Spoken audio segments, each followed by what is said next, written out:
Ahora que tenemos claro qué es un indicador, cómo se utilizan los indicadores en los sistemas de seguridad ciudadana y cuáles son los principios básicos de la calidad, repasemos cómo se construyen los indicadores de calidad desde el principio. A continuación, presentaremos el paso a paso para la construcción de indicadores. Primero, analizar el objetivo cuyo alcance se desea medir. Segundo, debemos seleccionar los aspectos relevantes a medir. Tercero, formularemos el indicador y aquí es importante no olvidar los dos puntos claves que son el nombre y la fórmula del cálculo. Cuarto, establecemos los niveles de verificación. Quinto, una vez hayamos verificado, validamos el indicador. Sexto, posteriormente estableceremos una frecuencia de cálculo. Séptimo, haremos una definición de línea de base para las comparaciones a futuro y por último estableceremos una meta. Como acabamos de verlo en el punto 5 del paso a paso en el ciclo de construcción de indicadores, es necesario incluir una etapa de validación para verificar que no hemos olvidado ningún aspecto importante. Lo primero es entonces evaluar la claridad y la pertinencia, es decir, que el indicador sea preciso e inequívoco. No debe llevar a dudas con respecto a lo que se está midiendo.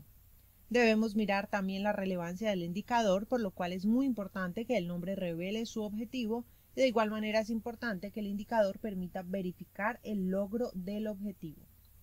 De igual manera debemos considerar si el costo de producción de este indicador es razonable. En efecto, el beneficio de producir la información debe ser mayor que el costo de obtenerla. Adicionalmente, debe haber una independencia y la institución o programa debe poder controlar el resultado que entrega el indicador. Está en manos de cada institución el poder controlar todas las fases del indicador para poder afirmar que es un indicador confiable y válido. Debe haber integración, es decir, que el total de los indicadores contemple las dimensiones de desempeño necesarios y es muy importante también considerar el aporte marginal. Esto quiere decir que un indicador debe ir más lejos y proveer información adicional en comparación con los otros indicadores que ya existen. Esto es para evitar que sean redundantes. Recordemos entonces que debemos considerar 6 aspectos en los que se refiere a la construcción de indicadores. La claridad o pertinencia. Que el indicador mida lo correcto, lo deseado, lo pertinente y que sea preciso e inequívoco. La relevancia. No es posible ni deseable medirlo todo, es decir, que debemos escoger qué vamos a medir.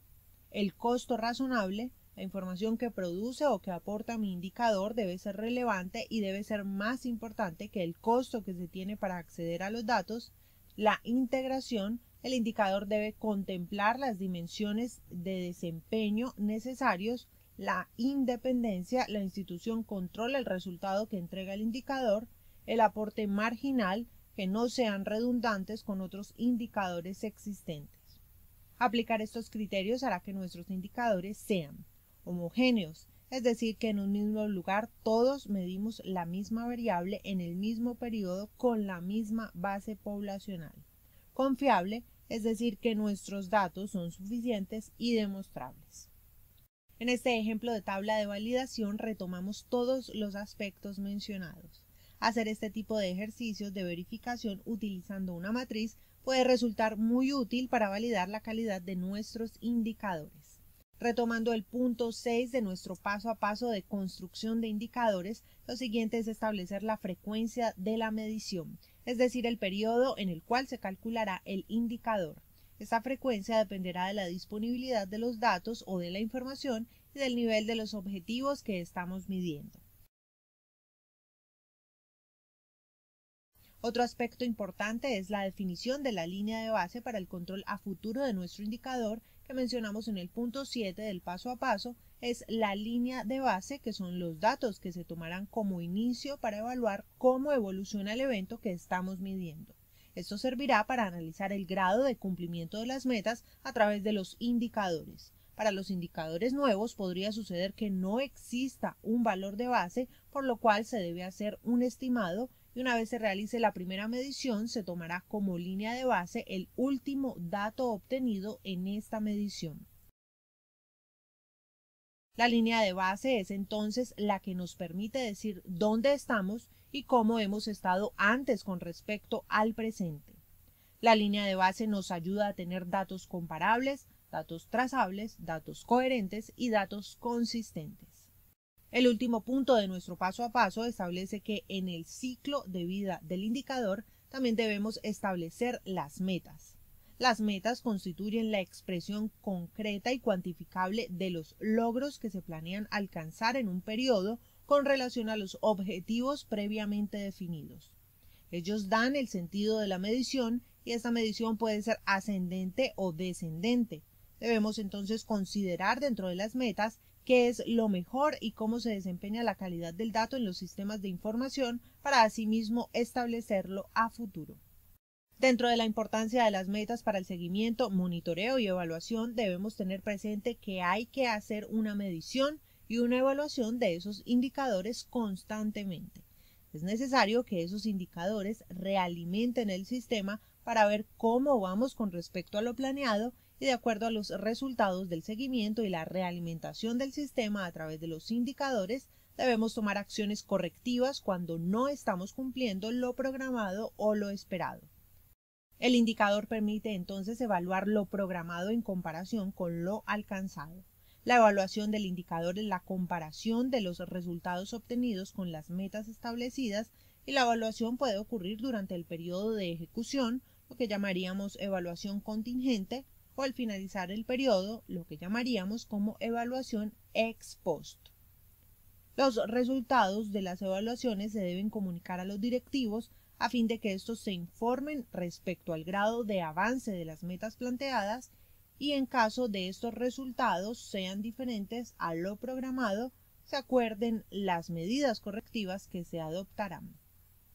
Cuando los resultados nos muestran que no se han disminuido o no se han controlado los problemas, que se están cometiendo errores en alguno de los pasos intermedios para la producción de la información, que hay fallas hacia el interior del sistema en cualquiera de sus procesos, se toman acciones o medidas correctivas. Estas medidas correctivas pueden consistir en cambios en los programas, cambios en las metas, nuevas asignaciones al recurso presupuestal, revisión de las tareas contenidas en los programas, etc. Todo esto está encaminado a mejorar los resultados de nuestros indicadores, que son nuestra manera de evaluar cada uno de los procedimientos que se involucran en el sistema de información. Retomemos un poco lo que hemos visto hasta ahora.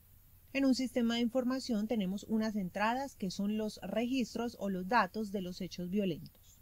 Al interior de este sistema hay todo un procesamiento que, al final, permite contar con información que nos describe la situación espacial, la situación temporal, las poblaciones vulnerables y los contextos sobre los cuales se están produciendo los hechos violentos. Estas bases nos permiten elaborar indicadores que evalúan las intervenciones para el control o la prevención y estos indicadores deben dar cuenta de cómo están los contextos en la sociedad respecto a las problemáticas que el sistema está vigilando. Los resultados de las evaluaciones se comunican a los directivos a fin de que estén informados respecto al grado de avance de las metas planteadas y en caso de producirse desviaciones importantes respecto a lo programado y se acuerden las medidas correctivas que se adoptarán. Sin embargo, la calidad del dato puede perderse en varios momentos. Cuando no hay claridad en el objetivo para la recolección de los datos, en el momento de la recolección de los datos, durante la documentación de los datos, durante la digitalización o durante el almacenamiento y conservación. La calidad del dato puede entonces perderse en todos aquellos procesos que no tengan indicadores que aseguren o estandaricen dentro del sistema de información. La falta de aseguramiento de la calidad al interior del sistema nos lleva entonces a tener atributos indeseables en el dato, como por ejemplo, darles un uso no previsto, tener datos inasequibles, inaccesibles, inexactos o tener datos incompletos. Todas estas son características no deseadas en los datos. Así, la convivencia y la seguridad ciudadana como responsabilidad del Estado requiere de políticas públicas y de entidades encargadas de llevar a cabo acciones que propendan por su garantía y respeto. Por su parte, el gobernante requiere de información confiable para la planificación estratégica de su gobierno, información confiable para la planeación táctica de sus dependencias de apoyo, información confiable para la planeación operativa de todas las organizaciones que de alguna u otra forma se ven involucradas en el mantenimiento de la convivencia y la seguridad ciudadana. Todos los funcionarios del nivel operativo, es decir, aquellos responsables de recolectar los datos de las fuentes directas a partir de denuncias o indirectas a partir de procesos judiciales, deben tener conciencia de que son la base de todo el sistema de planeación estratégica de una nación. Por lo tanto, los datos adquieren importancia en los sistemas de información considerando su exactitud, porque miden el grado en que la información refleja lo que está pasando con el evento, su integridad, porque miden el grado en que la base de datos cuenta con toda la información requerida para el hecho, su oportunidad, ya que los datos que deben estar disponibles cuando se requieren para poder tomar una decisión, y el dato debe estar actualizado y la fecha de actualización es apropiada para la tarea a realizar. Y su consistencia, porque el dato debe pasar todos los controles de aceptabilidad del formato, es decir, la longitud, las características y los valores. En una propuesta de la Eurostat, los datos deben cumplir con 11 indicadores que son comparabilidad, oportunidad, credibilidad, disponibilidad, claridad, exactitud, coherencia, relevancia, completitud, flexibilidad, verificación. Estos controles de calidad son muy semejantes o son comparables a los criterios propuestos por la Organización para la Cooperación y el Desarrollo Económico, que también contempla la relevancia y la pertinencia, la precisión y exactitud, la credibilidad, la oportunidad, la accesibilidad, la interpretabilidad, la coherencia. Es necesario que en el interior de las organizaciones se realicen todos estos procesos de aseguramiento de la calidad a través de sistemas de información como el que vemos en esta imagen. La entrada de los registros, bien sea en medio físico o electrónico, debe estar controlada con indicadores que definan una calidad mínima a los datos que vamos a consolidar. En el interior del sistema de información se deben controlar otros puntos que definen la calidad con la que se depuran, se codifican y se consolidan las bases de datos.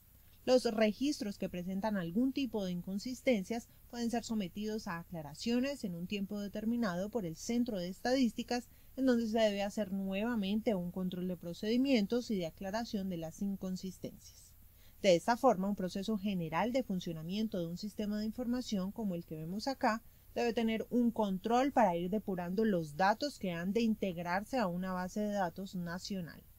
Lo invitamos a mirar detalladamente este flujograma que retoma todas las etapas de un proceso para obtener una base de datos de calidad. Muchas gracias y recuerde visitar nuestra página web www.seguridadyregion.com, en donde encontrará ejemplos de indicadores producidos siguiendo los criterios de calidad que hemos aprendido en este módulo.